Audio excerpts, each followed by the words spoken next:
Hi, I'm Sara. And I'm Tricia, and this is Trying to Win.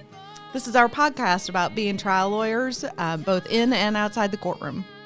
Well, and this one is actually about being female trial lawyers, and talking about those experiences that we've had. But gosh, it's changed a lot, but a lot of things are still the same, aren't they? Yeah, I think a lot of things are still the same. It definitely has. It definitely has changed quite a bit since we first started. And I don't know. I hate to jump right in, but I hadn't even thought about this as we were getting ready for this episode. But I do remember having a case that was set for trial. I was pregnant with my first child. She was actually due. I was due to have her in May, and we had a case that had been set for trial. And I called the lawyer on the other side and said, hey, my due date is in May. We're going to have to move the trial. And he said, no. And I was like, what do you mean no? Like, I can't try the case in May. I'm going to have a baby. Like 9 months is coming to an end, and we're going to get there one way or the other, and it's going to be right about then. So right, we can't do it. And he said no. And so I actually had to file a motion to continue the trial on the grounds that I was pregnant and I was due to have my child in May, and he got to the courtroom and he opposed this. So we show up to argue my motion to continue on the grounds that I'm pregnant and I have a due date. And the lawyer on the other side literally stood up and said to the judge, she should have been thinking about this case when she was getting herself knocked up. That's amazing. Seriously. The judge probably was mad. Now listen, this was just in the last, so that child is now 20, she'll be 23 in a few months. That was just in the last 23 years. I mean, it's incredible. It still happens. Oh, it happened to me the other day. I was going to meet with a client, a doctor at a practice, and I walked to the front desk, and this was another woman, right? And she said, drug reps need to sign in over there. And I had two feelings. First of all, I was really flattered because drug reps are usually hot. But second of all, I thought to myself, wow, even as women, we make assumptions, And so I think this is a good segue to talk about sort of the Lincoln Derr and, the values that we have in terms of trying to promote women and minorities and the way that our mission and how we kind of viewed that. Absolutely. Yeah. I mean, I do think it's funny when we first left the big firm that we were with to start Lincoln Derr 11 years ago. We didn't leave that big firm with the intention of being an all-female law firm forever. We left that law firm with the intention to start a kick-ass firm of people who try cases. We left that firm so that we could rise to the top on our own. We needed to know, not can I carry someone else's bag, but can I do this in and of myself? And I felt very suffocated in that big environment. And there's nothing wrong with it. That's each to their own. But for me, I felt very suffocated by the people that were senior to me. And I needed to use my own wings and see if I could fly or not. And I knew that, I was either going to be a failure or it was going to go great. But, honestly, I didn't ever think that failure was going to be on the table. It really wasn't an option. No, it wasn't. Yeah. I mean, so I think the vision, though, in my mind and my mind's eye was finding a place where people are supported and lifted and given the ability to succeed or fail, right? Because they're both learning opportunities on their own, and to find a way to cultivate, is that the right word? Cultivate women, minorities, any of our attorneys in a way that they find their own passionate place. So their they own get way. You be you kind of a thing, right? Yeah. And part of that was to be super inclusive. And, I remember, and how awesome was this? We had a lot of experiences where people would, at the very beginning when we were largely female, not on purpose, it's just kind of the way. As we say, we hired every qualified man who came in to interview with us. That's exactly what we said. And then we finally got Scott. Scott joined us, and it was great. And we would laugh and say, well, he's got his own bathroom, right? But anyway, we would have clients come through and say things to us like, when are you going to hire a white dude? Like, where's your diversity? And it was just so shocking to us. but then so refreshingly different to even be approached in that manner, right? I mean, there really wasn't, some family law firms are largely female, but in our space, we're really unique. Yeah, extremely. And so that's cool. And we want to carry that torch forward in a way to promote all of our attorneys and, and other women, and whether they work with us or not, and minorities. And I don't know if you remember the reputation that we had when we first started and what they were calling us around. Oh, they called us a name. And let's say the entire state of North Carolina, we were the estrogen law firm, which, I think one of the things that I would like at the end of this segment for people to take away, and particularly for women to take away from this, is don't get mad about that. Wear that as a badge of honor. Oh, yeah. It can they help don't you. like what you're doing. Yeah. They don't like Right. what they're seeing. They realize that you are a Right. threat to them, Right. and take that and internalize it and use it as your power. Because to me, as insulting as it might have been, to me, it really was joke. more of a, You watch wow, this. You watch this. they're scared of me, and now I'm Yeah. going to show them why they should be. Yeah. Well, I mean, it's so many ways. Life in general is just a expansion of what happens in the junior high schools, right? If you're talking about us, I'm happy because there's a reason. We've got your attention. And if you're calling us names, why are you calling us names? Is it because you're jealous? Is it because we're that good? Or, what is it? What are you afraid of? Right, Yeah. right. I mean, honestly, one could argue that even though that type of attention wasn't welcomed, it was almost flattering in a way that they're talking about us, Yeah, and not entirely unexpected given our experiences, right? No, not at all. Unfortunately, you got called the drug rep. We all female lawyers walking into a deposition, particularly if you've done litigation for a really long time, you'll remember what we used to call lit bags, which were big black briefcases on wheels. Hard ones. Yeah, the hard ones that you would drag behind you in and out of the courtroom or in and out of depositions. And remarkably, the other person who would inevitably be dragging a big black bag with them is the court reporter. And so, even though your male colleagues had the same big black bag that they were dragging behind them, we were the ones who, when we walked in, got asked if we were the court reporter for the day, right? Right. It's not unusual. And to this day, I get asked that question when I walk into a deposition and I'm dragging a big black bag. Oh, are you the court reporter? Right. Not today. But you were talking about how you wear that as a badge of honor. So do you think that when the other side thinks that you're the court reporter when you're walking in the courtroom, do you think that is also a badge of honor, or is that a strategy? Is that a benefit in any way? Wow, that's a great question. I know you get paid to ask those, but you get paid to answer them. So I think for some men who do that, it's a strategy. They want to try and throw you off your game, which is why it's really important, I think, for women to not let that derail them from their purpose walking into the room.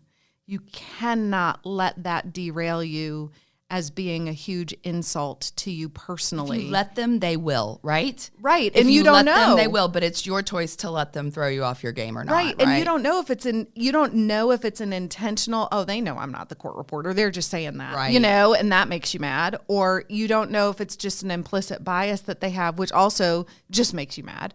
But right. I mean, you don't know what the purpose for it is, but you definitely should not let that knock you off your game. Right. You have a job to do, and you feeling like you're being insulted or treated differently should not change the way that you approach the case or the deposition or whatever it is that you have in front of you. I will never forget one of the first times I went to court in North Carolina was for what we used to call calendar call. Mm-hmm. They did calendar calls in all the That's counties. Where we met. Yeah, we met in a calendar call, and all the lawyers who had cases on the trial calendar or motions calendar for that week come into the courtroom on Monday morning at 10, and they call the calendar. And I will never forget this female lawyer who was sitting at counsel table inside the well. She must have had the first case on the calendar because usually that's who goes and sits inside the well at calendar call.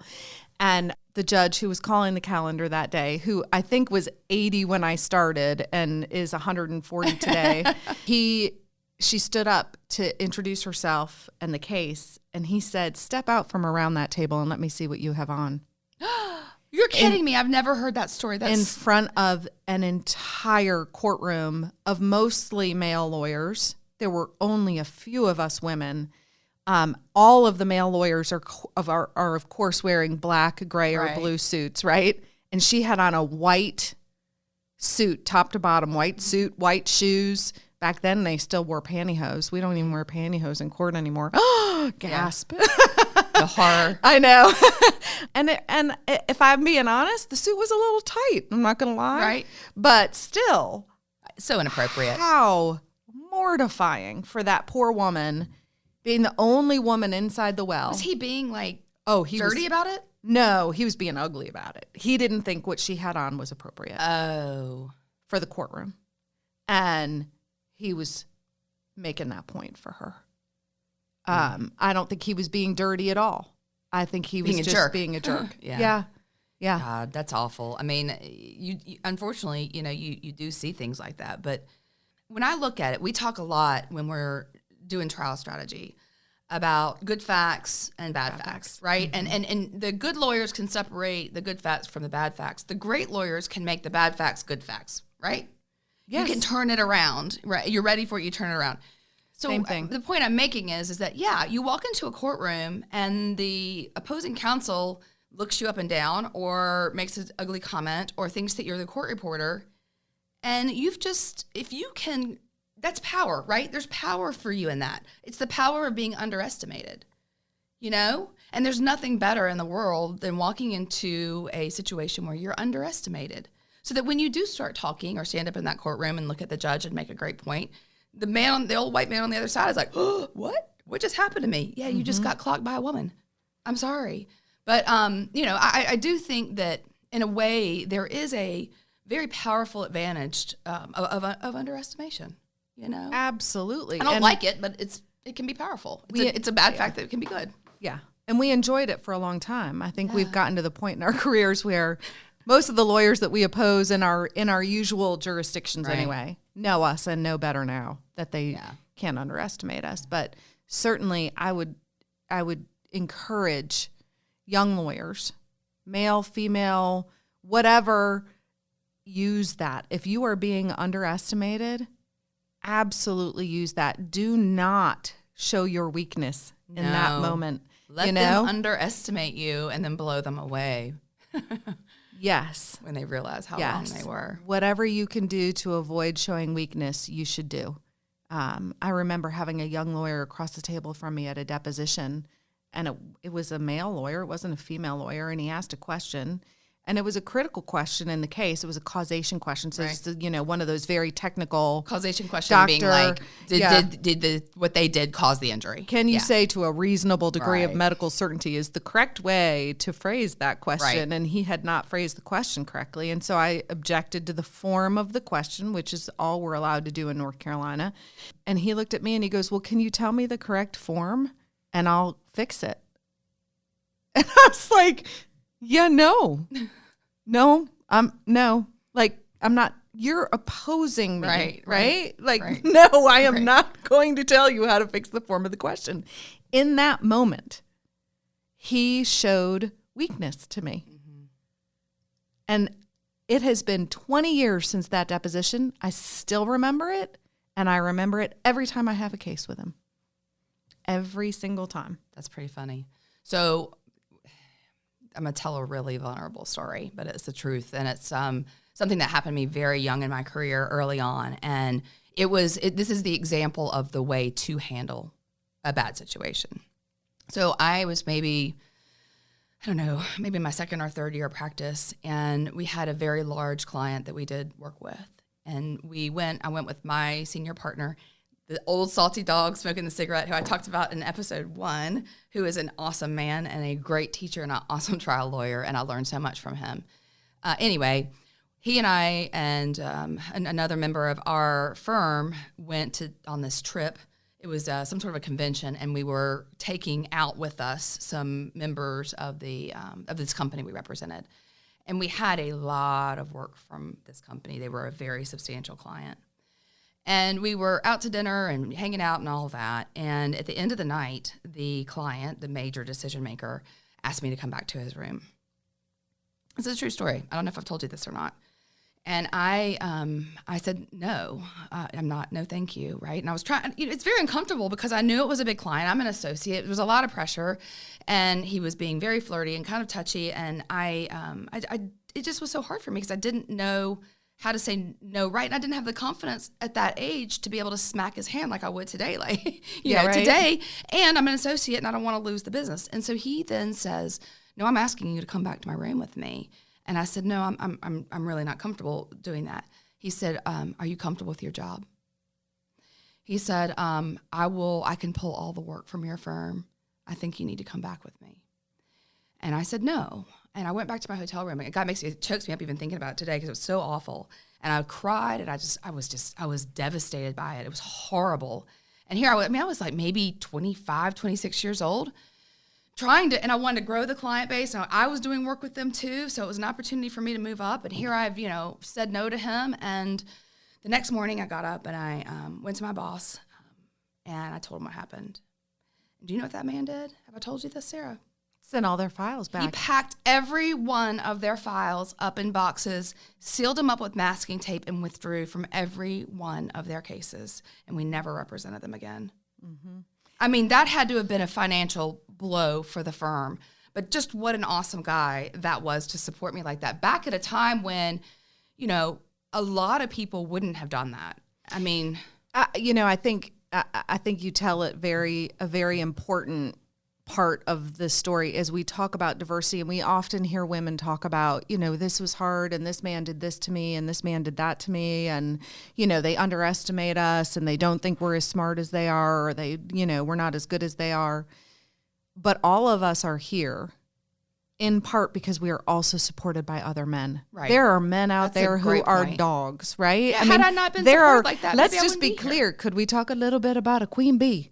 Oh, yes. Yes, we can. We have queen bees too. So, yes. We can talk about the importance of diversity. We can talk about these instances which we think in sharing them will help other women not fall into, how do I deal with this? Especially back then, and even still today in some firms, 99, 98. Yeah, you don't have a female mentor. You don't have somebody you can go to. Again, this is not something that they teach you in law school. Right. How to deal with the guy who pushes you up against a filing cabinet in a law office. Back in 1994 or 5, whatever, right. They don't tell you how to deal with that and how to get out of that situation. And, today I would like to believe that the vast majority of the time, those kinds of things are not happening.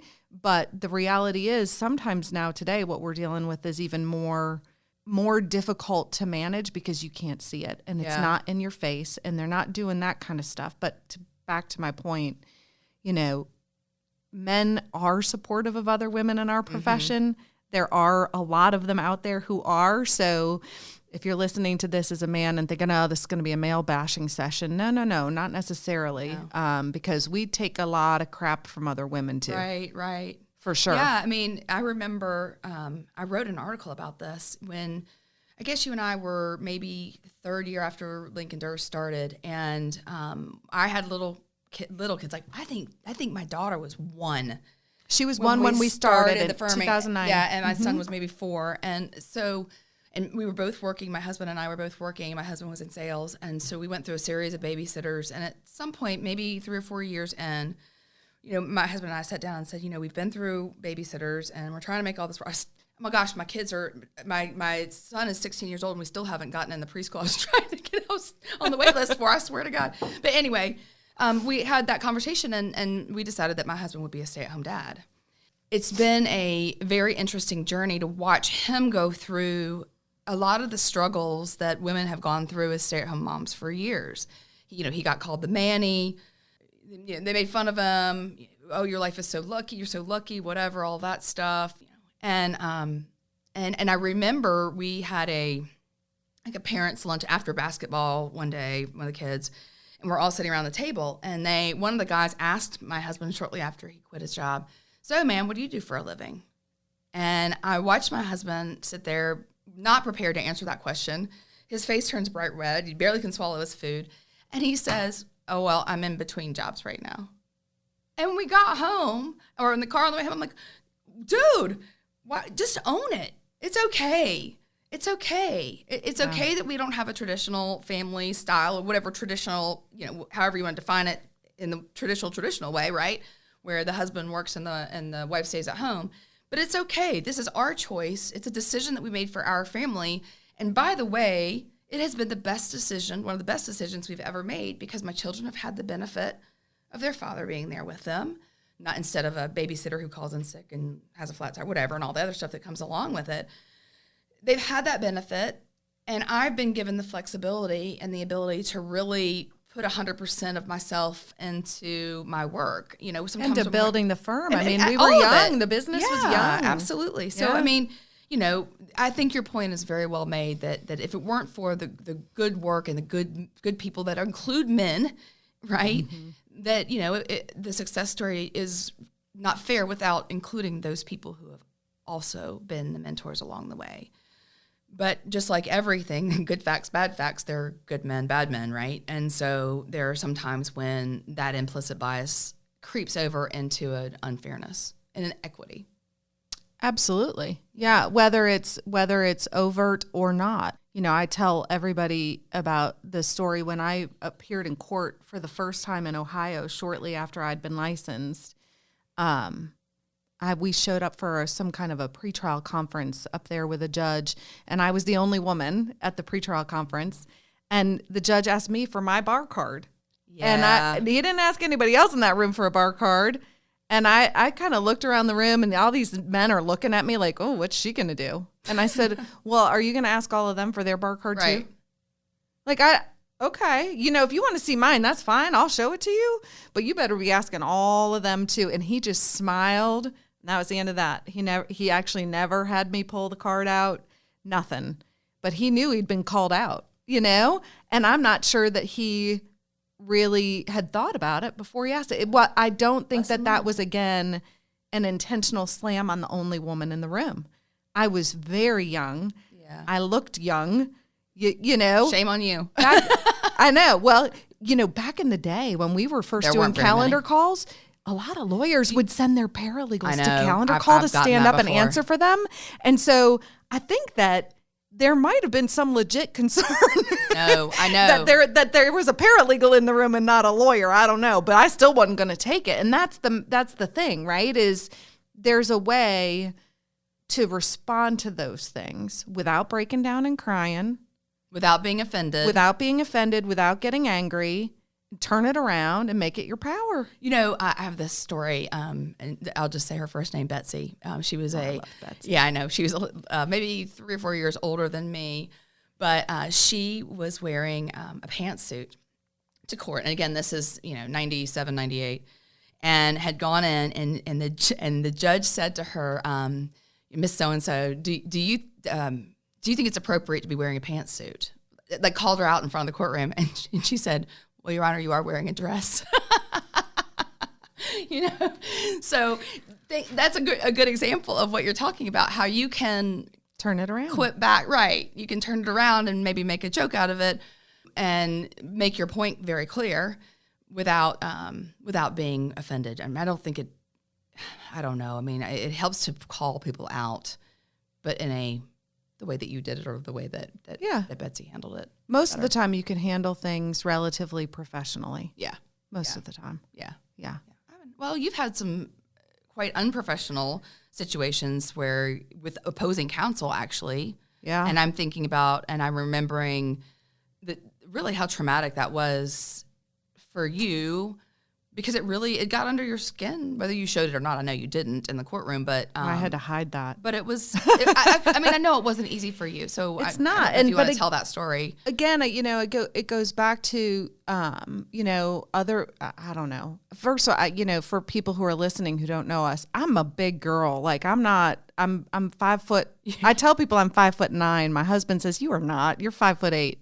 I tell people I'm 5'5" and I'm 5'4". I was like, I don't know. I feel like maybe I'm 5'9", so we're gonna stick with that. But I am not a slight person, right? And you're very tall. You are hard to stand next to in photographs. For me, I have to wear really high heels, and you have to take your shoes off. That's right. And then I wear heels, so I don't ever feel like I'm easily physically intimidated by people.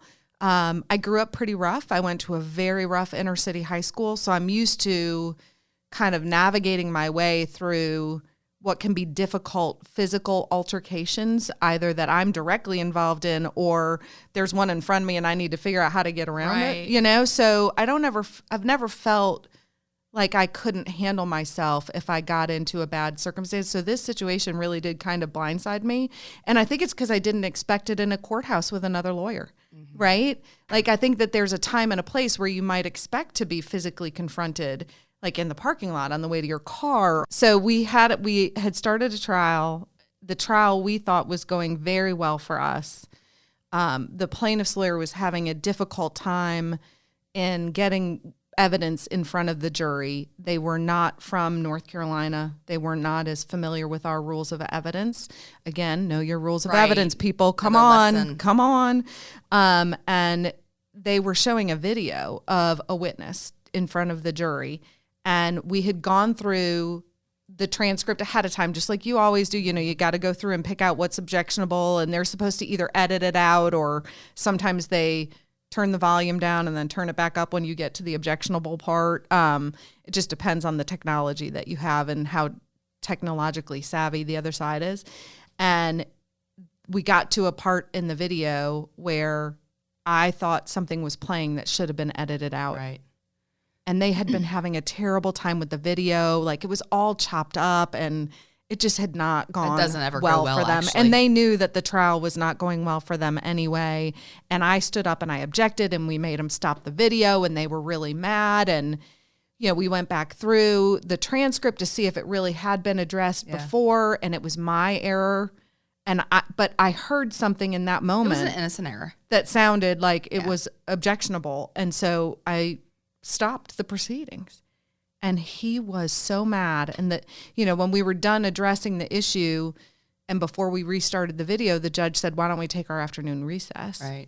And so he comes up to me and asks if he can see me in the conference room at the back of the courtroom. So in our big courthouse in the city where we practice, Charlotte, there are little conference rooms right in between the door to the hallway and the door to the courtroom.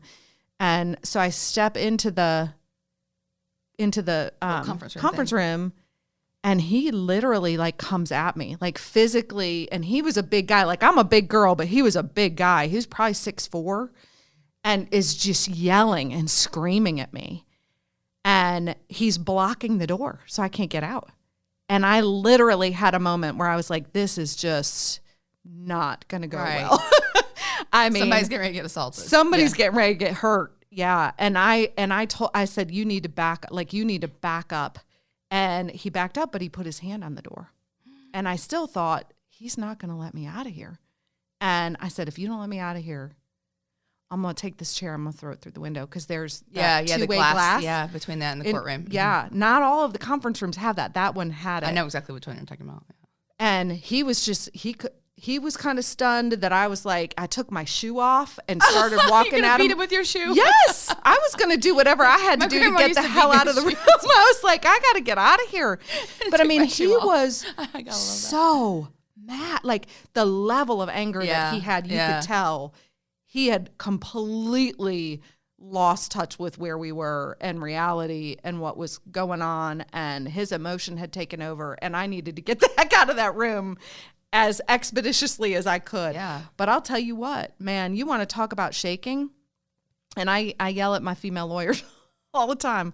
There is no crying in baseball. Right. Tom Hanks's famous line from that movie, that softball movie that he was in with the women's baseball team. League of Their Own, yes. Yeah. There is no crying in baseball. He couldn't understand why Rosie O'Donnell would cry during a baseball game, right? And I feel the same way, particularly as women. You know, that will be viewed in a way is not always going to be in your favor. And I literally went into the bathroom. I was shaking. I was crying. I couldn't believe what had just happened. Well, it's hard enough to do our jobs, much less to complicate it with that kind of aggression. Right. And so I had another lawyer with me, and that lawyer was pretty insistent that I tell the judge what had happened. Now, the lawyer who had done that to me was not a North Carolina lawyer. Right.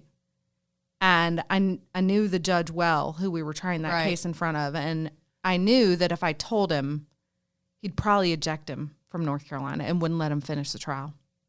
And you didn't want to mistry the case? I didn't want to mistry the case. Well. We were winning. I knew that one of the reasons he was so mad was because we were winning. And I just literally had to get my shit together and go. Like, no, we're not going to do that. Wow. We are going to head down, keep moving, get this over with, try not to piss him off. And, to the extent that you can do that, I mean, you still have a job to do, right? But, it unfortunately, it happens. I hope not very often. I've not ever heard any other women describe having that kind of interaction. And I do worry, right? Again, I grew up really tough. Right. And so I'm not afraid. Like, I'm not going to be afraid of you. If you're going to come at me like that, I'm going to find a way to get out. But people who didn't grow up like I grew up, who haven't been in fights, I would have just cried. Well, see, but what would have happened? What would have happened? Or somebody who's physically much smaller than I am, who might be so horribly intimidated that they freeze in the moment. Like, I don't know what he would have done with somebody like that, which is really, for me, the scary part. Well, I think it's interesting that in a situation like that, you chose your loyalty and dedication to the client, right, over really your own situation. And I think that's just shows a lot of thoughtfulness in, okay, what are my risks and benefits? Right? I mean, what are you doing? If I tell them, why are you doing it? And what are the consequences? Yes, exactly. Yeah. And thinking through and having a clear enough head to think through the situation to say, well, this is, what I want to do, but here's what in this situation, right? Because it depends. Everything depends. In this situation, the better part of valor is to stick this one out so that I can achieve the success that I need to achieve for my client, even if it's at your own sacrifice. So, I mean, I don't know. I've definitely never had that happen to me, but I've had other lawyers be very, very angry. And, I got to tell you, again, the physical thing is different. But when another lawyer really likes to start slobbering and cussing and getting angry at me, I feel empowered. And don't you feel like you must be doing something right? Absolutely. Oh, wow, you sure are angry. I'm sorry. And honestly, it's the bully on the playground. And when I talk to my witnesses, I tell them this. How do you avoid the bully on the playground? You ignore them. What do they want? They want to elicit a response from you. And when you just say, I'm sorry you're so angry. If you need to take a moment, please do. I have to tell you, because I don't think I've told you this story just literally in the last 2 weeks. Again, we're doing this recording. We're in COVID land. So some of the things that we're doing by Zoom. Or web conference or Microsoft Teams or whatever it is.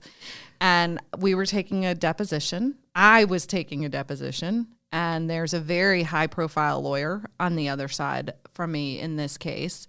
And he doesn't much care for people telling him how things are going to get done. Right. And we're in the deposition, and he's trying to tell me what I needed to do with an exhibit. And I said, excuse me, my deposition. I'll decide. I'll decide how I'm going to handle my exhibits. If you want to ask me to do something, then maybe I'll try and remember to do that. But otherwise, no, that's not how this is going to work. Right. And we get to a break, and sometimes the mute button is your friend, and it should be used. And he did not mute himself and literally started cussing me out. What did he say? He called me an effing a-hole. And I was literally on my cell phone with one of the other lawyers who was attending the deposition to say, hey, I think this is going well. We need to tweak this. We need to do that. And I could hear him. And I said, you're going to need to hold on a second. And I said, excuse me. Next time you want to cuss me. Thanks so much for the kind words. But you're not muted. And he turned so red. And you could even see it on Zoom.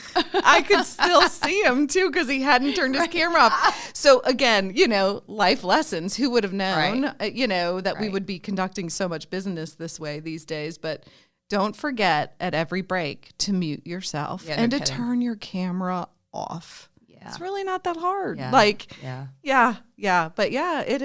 it happens. And again, my feeling coming out of that was I must be doing something right. Right. If he's that angry with you. I mean, come on. Yeah. And then the whole, the interruptions and the bullying that you see in the depositions by largely older male lawyers. I just have to say that because it's the truth. In fact, I've never had that, I don't think. I'm trying to think back through where it's been just a really nasty deposition situation with a female lawyer on the other side. Honestly, I really haven't. Not that I can think of, but no, like the interruptions, and all that. I think there was one not long ago, and I must have picked this up from somewhere because I don't think I'm smart enough to come up with this on my own, but I kept getting interrupted, and I said to him, I'm sorry, but I think the middle of my sentence must have interrupted the beginning of yours. But again, the point is, the calmer, hey, thank you for the kind words. But the calmer approach, I think, is just a lot more effective in calling people out and doing it with either humor or a little bit of grace. Grace, right? Mm-hmm. Without backing down, So. Oh yeah, absolutely, yeah. Oh, I could go on and on now that I start thinking about them. Well, I guess we can decide. The guy who invited me outside at a deposition, I thought that was good. And I don't think he knew it. I mean, literally, he was so mad at me during this deposition. He said, do we need to take this outside? And again, he didn't know me from Adam. It was the first case we'd ever had together. And he didn't know anything about my background, nothing. I was like, sure, let's go. And I stood up. He had no idea what to do. No idea. Like, he really thought that I would just back down and not do my job. I don't know what he was thinking. What I was thinking was, he's pretty big. I can at least outrun him. Is what I was thinking. But I'm not going to let somebody challenge me like that and not stand up to it. I'm sitting here trying to think what I would do because I couldn't outrun him and I certainly couldn't beat him up. I just YouTube his butt. Turn your phone on. That's what you always say. I'm going to put you on FaceTime Live. Well, that was my tantrum control for my 2-year-old daughter. I just started videoing her every time she threw a tantrum and it quit. It's the only thing that worked. So anyway, that's my defense now. I'm going to put you on video. I'm going to Facebook you. Not only do we have lawyer tips, we have mommy tips. That's right. Yeah. That's right. Well, they you cross can paths. videotape them, or what we paths. did is she'd start throwing a temper tantrum, and then we'd just walk out of the room. Ignore and go to a different room, and she'd come and follow you. Throw herself back on the floor at your feet in the other room, go to the other room. That's right. By the time you got to about the 4th room, she was done. Right. She's tired. Well, and it's funny because it's almost like lessons you learn from being a parent of a toddler also work in the courtroom. Yes. I'm serious. If you ignore them, they'll stop. If you don't react to them, they quit. If you come up with a creative means of managing it, it stops. But having the tantrum doesn't work. That's right. So on either end. No. Right? That's true. That's why we don't have the tantrum when they're calling us the court reporter. That's why we don't, it's just not an effective strategy the vast majority of the time. Yep. Now, when you gotta be mean and you gotta be mad and you gotta have your blowout, do it strategically and make the decision that that's what you need to do. Right. Absolutely. Right. And I think women can still do that and be pretty effective. Yeah. Yeah. No. But you gotta choose your moment. Absolutely. Okay. So lessons learned about being women in the courtroom. Okay. So closing arguments. Wow. If you let them, they will. Right? Don't let them. They can choose to act however they want, but your reaction is exclusively yours. And, the classy approach to it is way more effective than the tantrum. And absolutely. And, I think one of the reasons why we're kind of like unicorns in this profession, right, is because a lot of women get intimidated by all of this early on. And that's because they don't have anybody to talk to about it. They're not hearing these kinds of stories in the survival of some of us through these stories, right? And how you can manage it and how you can deal with it. And, the more of us there are doing this and the more of us who are willing to share these stories, the hope is that that will give more and more women the strength and the power to move forward in their own career and to stick with it and to go through it and to come out on the other side, I say that, although we still run into these things every once in a while. Yeah, but we know how to manage them now, and the confidence that we've gained over the experiences that we've had, and hopefully we give confidence to other women that are coming through that are having these experiences and how to handle them. I mean, that's what it's all about, right? Yeah. Paying it forward. And I would imagine that we will have an episode at some point in the future about why are we not seeing more women moving forward? Right. What is that measure? What is important? Heather. Oh yeah, we have some some great lawyers in our firm who have a lot of insights into that. And we've got a lot of great lawyers who've practiced in a lot of different environments. I mean, we've both practiced in kind of mid-sized firms, big firms, now smaller firm. Becoming mid-sized. We're now mid-sized. Yeah. We've hit the magic number. Double digits. That's awesome. Of lawyers. But I do think that, at some point we'll have an episode that just talks about all of that because it's a really important topic to me. We really do, in everything that we do, I think, make an effort to lift up other women in the profession. Yeah. And whether they're in our firm, whether they're somebody that we see at a calendar call or at a motions session where they've made an argument and the court asks them to go and get something or bring something back, and I'll very frequently lean over and be like, hey, I know exactly which case you need for that, just to give them a lift up, right? And say, hey, you're going to win that if you go to this, Right. So, yeah. Strength in numbers. Yeah. So then the verdict. Yeah. So you're our jury, and we hope you'll rate us and give us some feedback so we know what we're doing right and what we're doing wrong. And ask some questions. Yeah, we want questions. Those make it more fun. Yeah, absolutely. Download us. Till then.